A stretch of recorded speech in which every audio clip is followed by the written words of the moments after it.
tasting prime Glowberry. Now when you first look at this, you think, it glows in the dark. It doesn't. At least mine doesn't. But Glowberry. Let's see about this. Smells alright.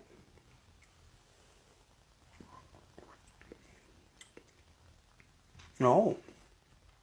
That's green apple. That's pretty good. I might just have to try all of these. I seriously, I am very impressed with this drink.